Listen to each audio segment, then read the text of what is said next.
Assalamualaikum warahmatullahi wabarakatuh. Jumpa lagi dengan saya Mang Dewa.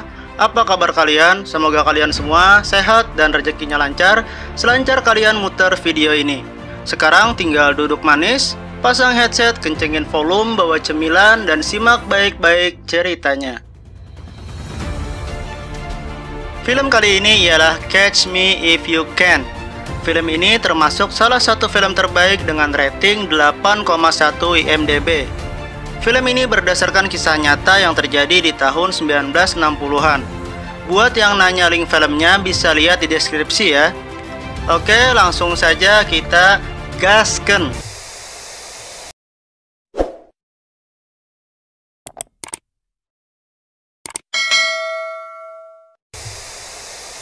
Suatu ketika, Carl sedang duduk di sebuah kafe sambil memeriksa berkas. Kemudian seorang pelayan kafe mendekat untuk menawarkan kopi.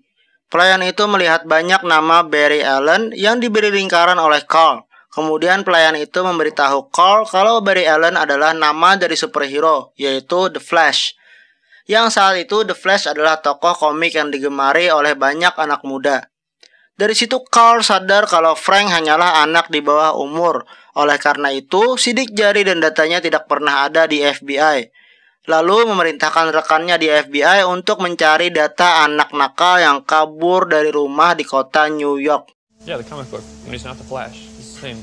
Berdasarkan data laporan anak yang hilang, Carl dan dua rekannya pun mendatangi beberapa alamat orang yang melaporkan anak hilang. Hingga tiba di rumah Ibu Frank yang sekarang sudah menikah dengan Jack Barnes. Carl mulai mengajukan pertanyaan kepada Ibu Frank. Ibu Frank menceritakan awal pertemuan dengan ayah Frank, yang mana Ibu Frank dulu tinggal di sebuah desa kecil di Perancis bernama Montrichards. Lalu Carl meminta foto dari Frank. Ibu Frank pun menunjukkan salah satu foto Frank. Setelah melihat foto itu, Carl sudah yakin kalau Frank lah target yang selama ini dicari. Carl sekarang sudah mempunyai data Frank dan semakin dekat untuk menangkapnya.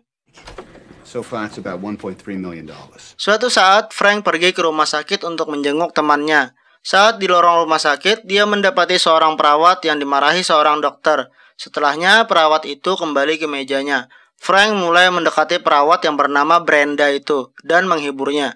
Frank merayu Brenda yang memakai behel pada giginya. Dan memang si Brenda ini agak idiot dan mudah dibodohi. Kemudian Frank bertanya kepada Brenda apakah rumah sakit itu ada lowongan karena Frank ingin bekerja di rumah sakit itu sebagai dokter. I'm a doctor. Sekarang Frank mulai memalsukan ijazah perguruan tinggi. Frank membuat ijazahnya sendiri sebagai seorang dokter dengan nilai tertinggi. Tak hanya itu, Frank juga membuat riwayat kerja sebagai dokter dan mengganti namanya menjadi Frank Connors. Kepala rumah sakit yang melihat berkas Frank mengatakan kalau rumah sakit saat ini hanya membutuhkan seorang pengawas UGD shift malam untuk mengawasi 6 dokter magang dan 20 perawat.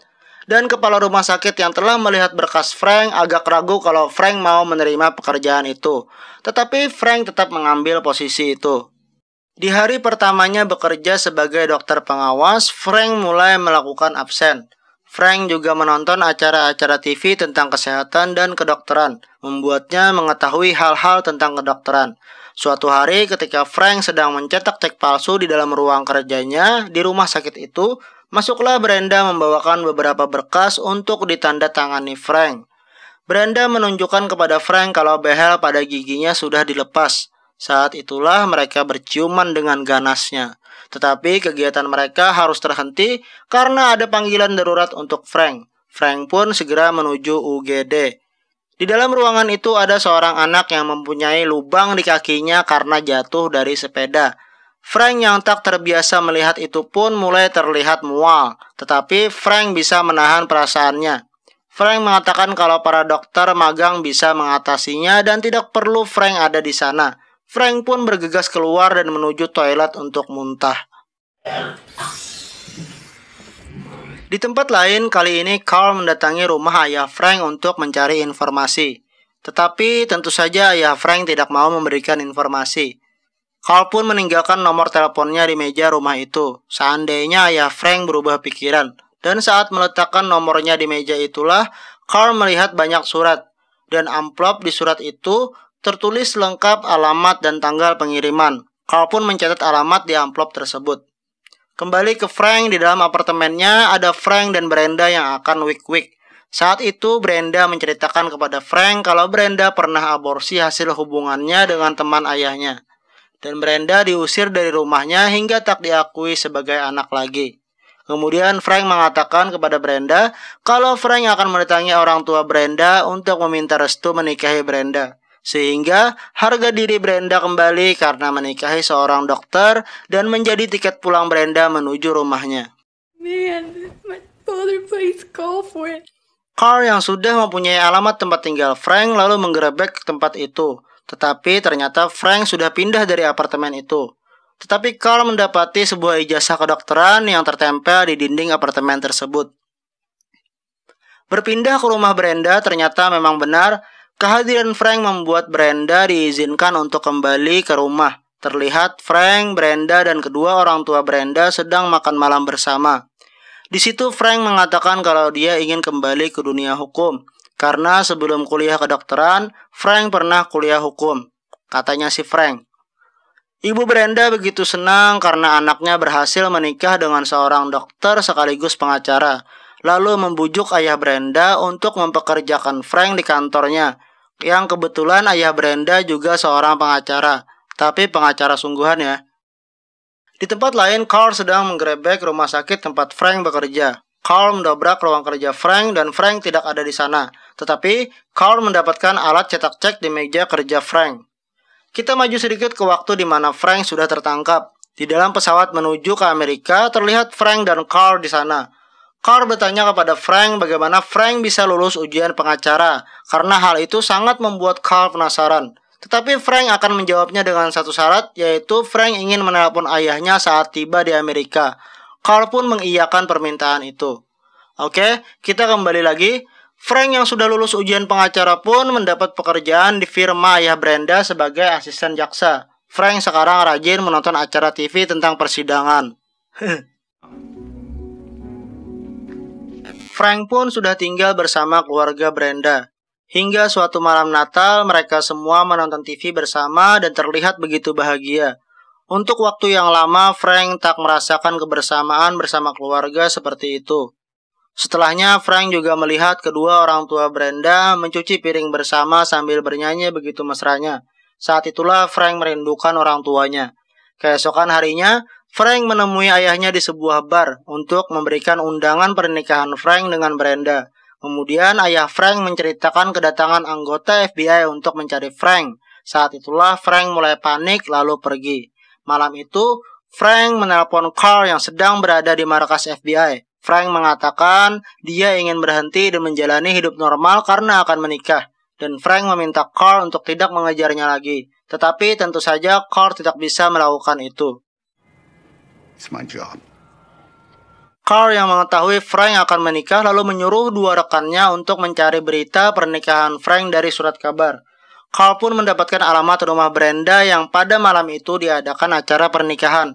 Frank yang sedang berada di dalam rumah kemudian melihat Carl sedang menanyai ayah Brenda. Saat itu juga Frank bergegas menuju kamar. Di saat yang sama Brenda pun menuju kamar untuk menemui Frank. Di dalam kamar itu Frank memberitahu Brenda semuanya. Kemudian Frank meminta Brenda untuk datang ke Bandara Miami sendirian dan diam-diam 2 hari setelah itu. Frank ingin mengajak Brenda pergi ke tempat yang jauh. Setelah memberikan petunjuk kepada Brenda, Frank pun kabur melalui jendela kamar itu. Carl yang menuju kamar Brenda pun sekali lagi gagal menangkap Frank. 2 hari setelah itu sesuai perintah Frank, Brenda pun menunggu di depan terminal Bandara Miami. Frank yang sudah melihat Brenda kemudian ingin menghampirinya. Tetapi Frank melihat ada yang tidak beres. Lalu Frank pun kembali masuk ke dalam mobilnya. Frank mulai memperhatikan keadaan di sekitar Brenda. Dan benar saja, sudah banyak anggota FBI di sana bersiap menangkap Frank. Frank pun pergi dari sana. Dari kejadian tadi, Frank tahu kalau dia sekarang tak bisa lagi ke bandara. Karena bandara sudah dijaga oleh para agen FBI. Oleh sebab itu, sekali lagi Frank berpura-pura menjadi pegawai PNM yang akan melakukan seleksi perekrutan pramugari di berbagai kampus. Sementara Carl memperketat penjagaan di bandara, Frank sedang memilih beberapa mahasiswi kampus untuk menjadi calon pramugari yang menemaninya pergi keliling dunia.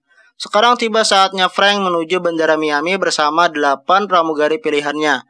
Dan 8 pramugari yang cantik itu adalah kamuflase agar Frank tidak begitu diperhatikan. Dan cara itu berhasil. Frank yang dikelilingi wanita cantik berhasil lolos tanpa dikenali, karena orang-orang hanya terfokus pada 8 pramugari cantik yang bersama Frank. Tidak hanya itu, Frank juga membayar orang untuk duduk di dalam mobil tepat di depan bandara, lengkap dengan pakaian pilot sebagai target palsu. Sehingga semua anggota FBI malah menggerebek mobil itu. Sekali lagi, Carl dipermalukan oleh Frank, dan Frank sudah terbang jauh keluar Amerika. 7 bulan kemudian, Carl menunjukkan cek palsu yang sangat sempurna kepada atasannya. Cek itu dicairkan di berbagai negara Eropa. Kemudian atasannya mulai merasa usaha mereka menangkap Frank sia-sia dan menyalahkan Carl atas kegagalan itu. Tak lama setelah itu, Carl meminta bantuan untuk mencari keterangan cek palsu yang terbaru itu kepada para ahli percetakan di Amerika. Dan dari sana Frank mendapat informasi kalau cek palsu yang dicetak secara sempurna menyerupai cek asli hanya bisa dicetak dengan alat cetak raksasa. Dan alat itu hanya ada di berbagai negara seperti Jerman, Inggris, atau Prancis. Ketika mendengar Prancis, Carl teringat cerita ibu Frank yang pertama kali bertemu ayah Frank di desa kecil Prancis bernama Montricharge. Kemudian Carl sekali lagi mencoba mengejar Frank yang Carl perkirakan berada di Montricharge, Prancis. Dan benar, Frank berada di sana, di sebuah gudang percetakan. Kali ini Frank menyerah dan tertangkap karena gudang itu sudah dikepung kepolisian Prancis. Tak lama setelah Frank dan Carl keluar dari gedung itu, kepolisian Prancis pun datang. Kemudian Carl berjanji akan membawa Frank kembali ke Amerika.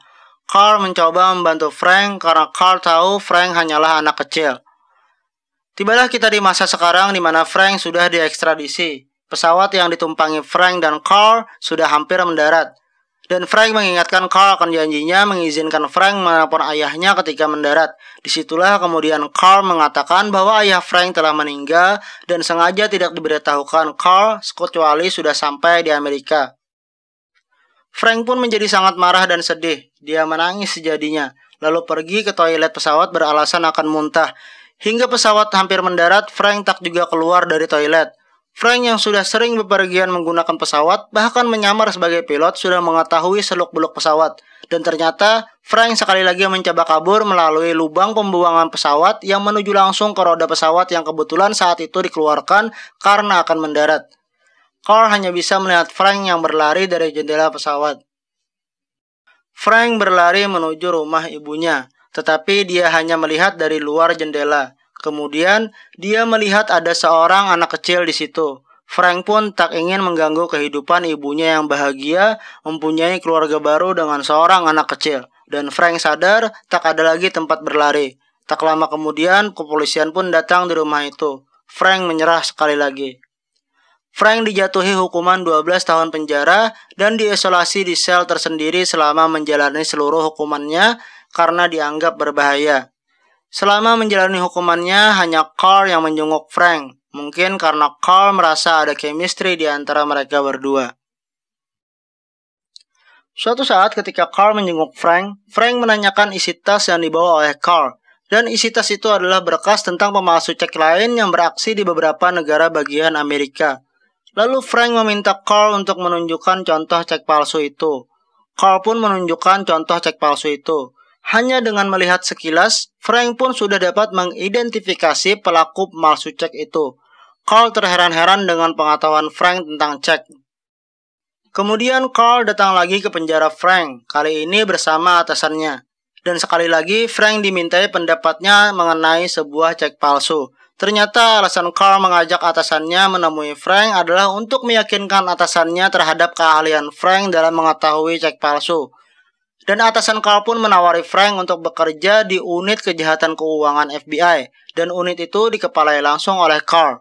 Frank pun akhirnya bekerja untuk FBI, menjadi agen FBI paling pintar dalam menangani kasus cek palsu.